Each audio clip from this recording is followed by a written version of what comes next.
जय हिंद, मैं दिनेश कुमार। आप देख रहे हैं सिंगरौली लाइव। वर्तमान परिस्थितियों को परिचय की आवश्यकता नहीं है। देखा जाए तो आज वर्तमान परिस्थितियों में वैक्सीनेशन को लेकर के बहुत सारी भ्रांतियां हैं, तो बहुत सारी जागरूकता भी है। तो वैक्सीनेशन के क्या प्रभाव होने वाले हैं और वैक्सीनेशन के प्रभाव से क्या परिणाम आने वाले हैं, और वैक्सीनेशन के भ्रांतियाँ क्या क्या हैं, और वैक्सीनेशन के भ्रांतियों के कारण क्या क्या सामाजिक परिणाम आ रहे हैं, इन सभी खास मुद्दों के साथ आज हम जुड़ेंगे डॉक्टर राहुल सिंह के साथ, जो कि जिला टीकाकरण अधिकारी हैं। इसके अलावा राहुल सिंह जी के साथ जानेंगे कि इस परिस्थितियों में किस प्रकार से एक आम व्यक्ति को अपने दायित्व का निर्वहन करना चाहिए। और हमारे साथ चर्चा में जुड़ रहे हैं जिला टीकाकरण अधिकारी डॉक्टर राहुल सिंह सर। बहुत बहुत स्वागत है आपका। जिले में जिस प्रकार से ये महामारी फैल रही है और जिस प्रकार से लोगों के अंदर बहुत सारी भ्रांतियां भी फैल रही हैं, तो वर्तमान परिस्थिति पर आपकी क्या प्रतिक्रिया है? हाँ, धन्यवाद।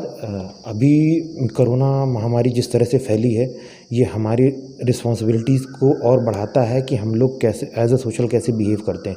जो कोरोना महामारी फैली इससे पहले जब आई तो लोगों को पता था कि ये एक छोटा सा लक्षण के साथ आती है, जिसमें सर्दी जुकाम हल्का बुखार होता है। ये इन लक्षणों से प्रभावित लोगों ने जब दूसरी लहर आई तो जांच कराना मुनासिब नहीं समझा और अपनी ज़रूरत की चीज़ों को करने में ही भलाई समझी।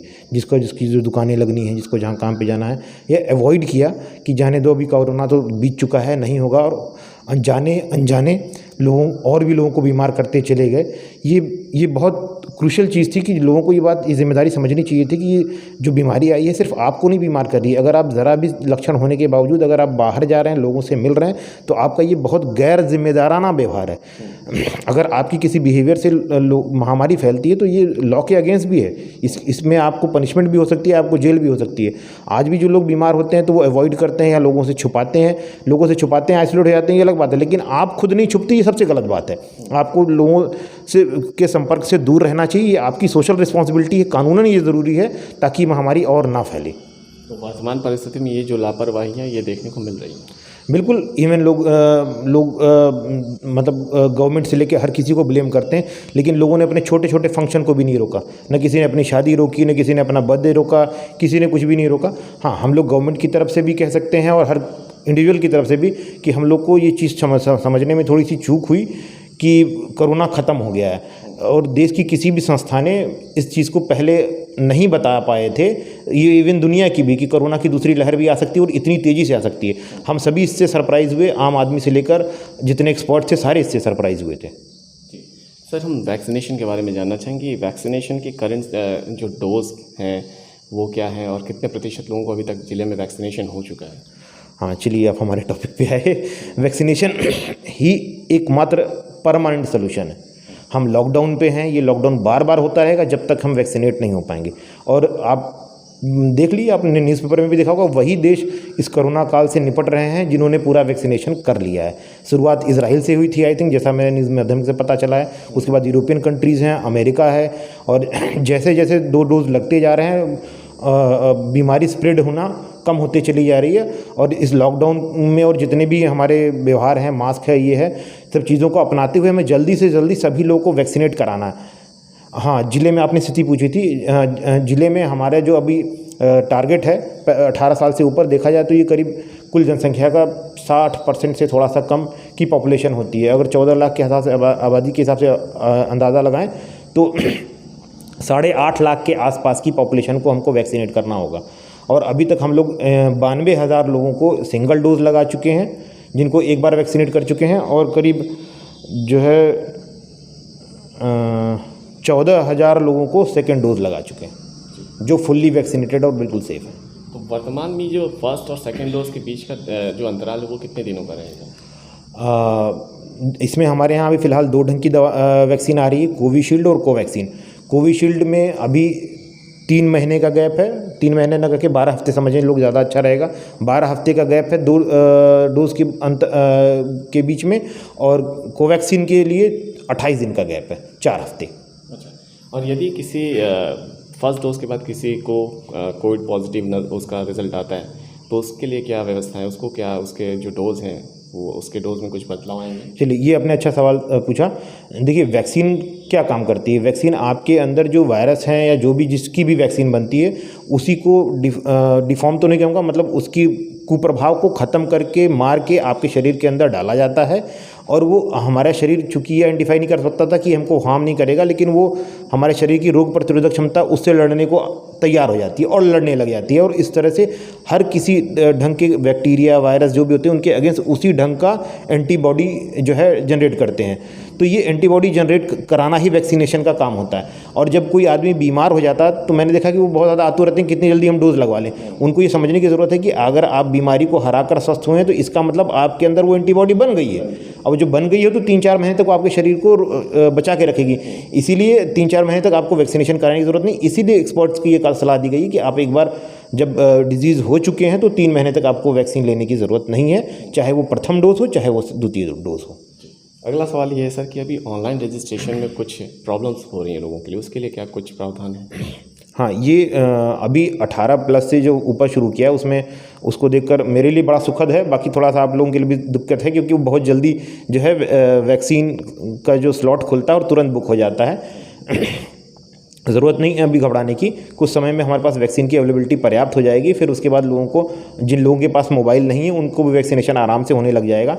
अभी वैक्सीन को ऑनलाइन करने का ये फ़ायदा होता है कि हमको ये स्लॉट, हमको ये लिमिटेड भीड़ वहाँ जमा होगी इसका अंदाज़ा पहले से हो जाता है। मतलब ये नंबर श्योर हो जाते हैं कि यहाँ पर 100 लोग आएंगे, 120 लोग आएंगे और उनको टाइम ड्यूरेशन हो जाता है। इस कोरोना काल में एक साथ बहुत सारी भीड़ जमा ना हो, ये बहुत इंपॉर्टेंट है। अगर हम ओपन टू ऑल करके कहीं पर भी सेशन लगा देते हैं तो वहाँ इतनी भीड़ हो जाएगी कि वो वैक्सीनेट तो बाद में होंगे, वैक्सीन से वो वहाँ उस स्प्रेड से पहले ही जो है बीमारी के शिकार हो जाएंगे।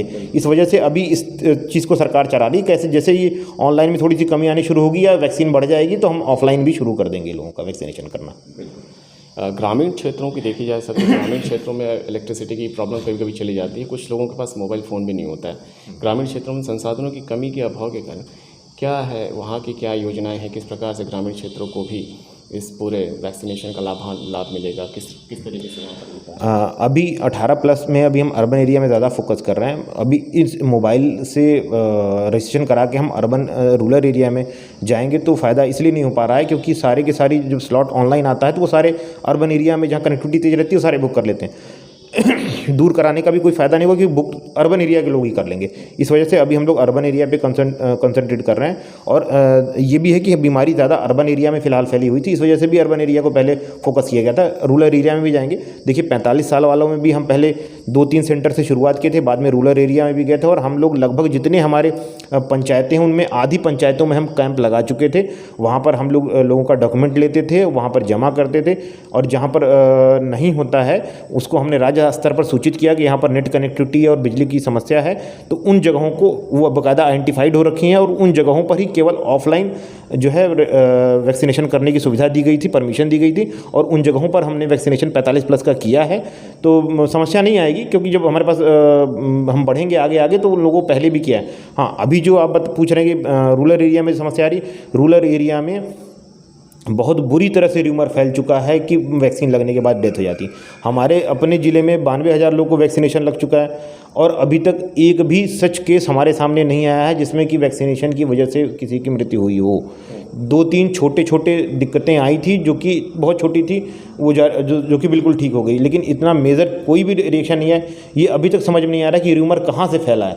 हर किसी गांव में हमारे कार्यकर्ता जा रहे हैं, उन्हें बता रहे हैं उस गांव में मौत हुई है, उस गांव में जाओ उस गांव में मौत हुई। ये गांव कौन सा है, ये व्यक्ति कौन सा है, अभी तक हम ढूंढ नहीं पाए।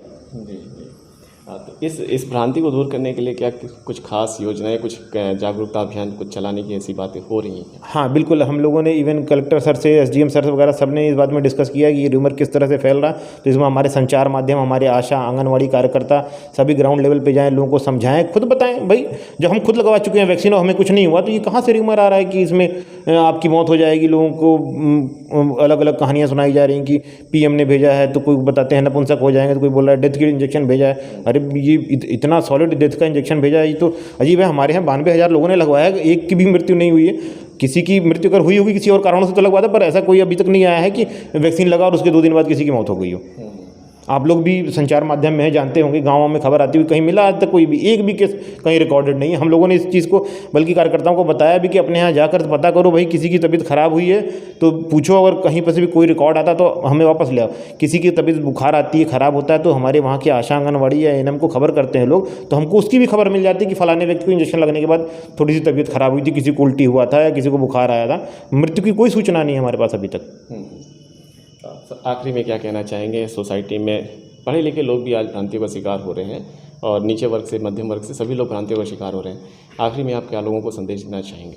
हाँ, देखिए, मैं ये आपने बहुत अच्छा मुद्दा उठाया। देखिए, जो वैक्सीन के विरुद्ध हमने दो ढंग की भ्रांतियाँ देखी हैं। एक तो लोग अनइन्फॉर्म्ड हैं, पता नहीं। दूसरा इल इन्फॉर्म्ड है। अनइन्फॉर्म्ड जैसे गांव के लोग हैं सॉरी, उनको नहीं पता था अभी तक कि वैक्सीन क्या होती है, कैसे काम करती है, ये काम करेगी, टीका क्यों ज़रूरी है। तो ये सारी चीज़ें बताना है, समझाना है, उनको बताना है कि देखिए बहुत सारी बीमारियां हमने जो अभी तक जड़ से ख़त्म करी हैं, चाहे पोलियो रहा हो या जो भी चीज़ें रही हों, उसको इलाज करके नहीं ख़त्म किया, हमने वैक्सीनेशन से ख़त्म किया। और यह भी एक ऐसी बीमारी है जिससे आप बच नहीं पाएंगे। अगर ये समझ रहे हैं कि हम लोग कि बच जाएंगे, तो वो संभव नहीं है। आज नहीं तो कल आपकी उसकी चपेट में आ जाएंगे, जब तक हमारे देश की 80 से 90% पॉपुलेशन वैक्सीनेटेड नहीं हो जाएगी। जिन भी देशों में देखिए 70-80% लोगों ने अचीवमेंट किया है वैक्सीनेशन का, वहाँ लॉकडाउन खत्म हो गए, मास्क अनिवार्य होना खत्म हो गया, क्योंकि बीमारी इन्फेक्शस है, एक से दूसरे में फैलती है। अगर वैक्सीन की एफिकेसी हमारी 80-90% रहती है तो मतलब 10-20% लोग बीमार हो सकते हैं। लेकिन वो 10-20% में से कोई एक बीमार हुआ, लेकिन उसके आसपास के सारे लोग वैक्सीनेटेड है और उनके ऊपर बराबर काम करें, तो वो दूसरे को स्प्रेड नहीं कर पाएंगे। तो डिजीज़ एक आध जगह बच सकती है, लेकिन वो महामारी का रूप कभी नहीं ले पाएगी। और हमारे जिस तरह से युवा उत्साह दिखा रहे हैं, मैं उनसे अनुरोध करूँगा कि अपने जो अच्छे इन्फॉर्म्ड हैं, जिनको वैक्सीनेशन कराना है, वो उनकी जिम्मेदारी है, और जिम्मेदारी नहीं, ज़रूरत भी है कि आप उन लोगों को कन्विंस करिए जो इस चीज़ को नहीं समझ रहे हैं। क्योंकि सिर्फ वैक्सीनेशन करा लेने से आप सेफ़ नहीं होंगे। वैक्सीनेशन के बाद भी आपको ये इंश्योर करना पड़ेगा, मुझे भी और सभी को, कि हमारे सोसाइटी के 80% लोग वैक्सीनेटेड हो जाएं। हमारे यहाँ काम करने वाले लोग, हमारे यहाँ जिन दुकानों पे हम जाते हैं, जिनसे हम अपने गाड़ी का काम कराते हैं, जिनसे घर का काम कराते हैं, ये सारे लोग वैक्सीनेटेड हों, वो सारे सेफ़ हों। ये भी हमारी सेफ्टी के लिए उतना ही ज़रूरी है। गाँव के सारे लोग हों, जहाँ से वेजिटेबल आ रही है वो भी सब वो, अदरवाइज़ उसको कोरोना हो रखा, उसने अपने उसी वेजिटेबल को अपने हाथों से तोड़ के दिया और आपके तक पहुँचे। इसलिए इंश्योरिटी बहुत ज़रूरी कि हमारे मैक्सिमम लोग वैक्सीनेटेड हों। कि आपने जो एक होता है अनइन्फॉर्म्ड, दूसरे होते हैं इल इन्फॉर्म्ड। आज की तारीख में जैसे सोशल मीडिया है, बहुत सारे चैनल्स हैं और इसके अलावा न्यूज़पेपर हैं। वैसे तो मैं बहुत ज़्यादा कमेंट नहीं कर सकता, लेकिन देखिए हमारा अपना एक बायस होता है, किसी ने पार्टी से, किसी संस्था से, किसी विचार से, तो अक्सर हम लोग उसके शिकार रहते हैं। ये बहुत मुश्किल है कि हम लोग किसी अपनी बातों को निरपेक्ष रूप से कह पाएँ। तो हर किसी को मैं कहना चाहूँ कि इस चीज़ों पर विशेष ध्यान देना चाहिए कि आप कहाँ से इन्फॉर्मेशन ले रहे हैं। बहुत ज़्यादा होता है लोग जो इन्फॉर्मेशन लेते हैं वो किसी बायस्ड आदमी से लेते हैं, जिसका पहले से तय हो रखा है कि वैक्सीन अच्छी है, या जिसने ये बताना है कि फलाना चीज़ अच्छी नहीं है। ये जब हमारा वैक्सीनेशन शुरू हुआ तो शुरू में याद है लोगों ने ये भी रूमर उड़ाना शुरू कर दिया कि ये सेफ़ नहीं है, यहाँ एक मौत हो गई है। वो अभी कंफर्म नहीं हो रहा है, लेकिन रूमर चल चुका। शुरू में हमें इस तरह का भी चैलेंज आया कि लोग बताए यार ये तो हमारे ऊपर प्रैक्टिकल करने के लिए भेज दिया। अब जब रिजल्ट आने लग गए तो लोगों का, हालांकि वो मिथ टूटा, अब वैक्सीनेशन कराने लगे, अब एक नया मिथ आ गया है ये। और लोग इन्फॉर्मेशन लेते कहाँ से, ये बहुत इंपॉर्टेंट चीज़ है। जब आप, हमारे पास एक जिम्मेदार संस्था है बताने के लिए, इवन हर राज्य में, हर देश में, हर जगह पर, हर ज़िले में एक जिम्मेदार आदमी है हर चीज़ को क्लियर करने के लिए। तो अच्छा है कि आप जिम्मेदार आदमी से पूछें। एक कोई पर्सन है जिसकी कोई क्रेडिबिलिटी नहीं है, वो आके कहाँ क्या बोल के चला जा रहा है, आप उस पर बिलीव करना शुरू कर दे रहे हैं। वैक्सीन लगाने से कोई मर जाता है, या वैक्सीन प्रैक्टिकल के लिए भेज दिया है, या गवर्नमेंट ने उसको बिना जाने समझे अथोराइज़ कर दिया है। ये सब चीज़ें नहीं होनी चाहिए, और लोगों को भी समझना चाहिए कि इन्फॉर्मेशन ले कहाँ से रहे हैं। तो उससे वो इल इन्फॉर्म्ड हो जाते हैं। जो इल इन्फॉर्म्ड हो जाते हैं वो बहुत बड़ा चैलेंज हो जाता है कि उनको वो सारा उनका फॉर्मेट डिलीट किया जाए। अब उनके दिमाग में अगर ये बैठ गया है इंजेक्शन लगने से मौत हो जाती है, तो ये ज़्यादा बड़ा चैलेंज हो गया। अनइन्फॉर्म्ड होते तो हम उनको इन्फॉर्म करते, वो मान जाते हैं, लेकिन जो इल इन्फॉर्म्ड हो जाते हैं, ये सच में बहुत बड़ा चैलेंज है, चाहे वो पढ़े लिखे हों चाहे बिना पढ़े लिखे हों। बिल्कुल सर, बहुत बहुत धन्यवाद हमारे साथ जुड़ने के लिए। तो सभी दर्शकों से ये निवेदन है कि हर प्रकार की भ्रांतियों से बचें, और यदि आपको वैक्सीनेशन से संबंधित किसी प्रकार की सही जानकारी चाहिए तो किसी सही योग्य व्यक्ति से आप मिलें और इसकी जानकारी लें। सुरक्षित रहें, घर पर रहें और मास्क का उपयोग करें। हमारे साथ जुड़े रहने के लिए हमेशा की तरह बहुत बहुत धन्यवाद। जयंत ओबरमन के साथ मैं दिनेश कुमार, सिंगरौली लाइव, जय हिंद।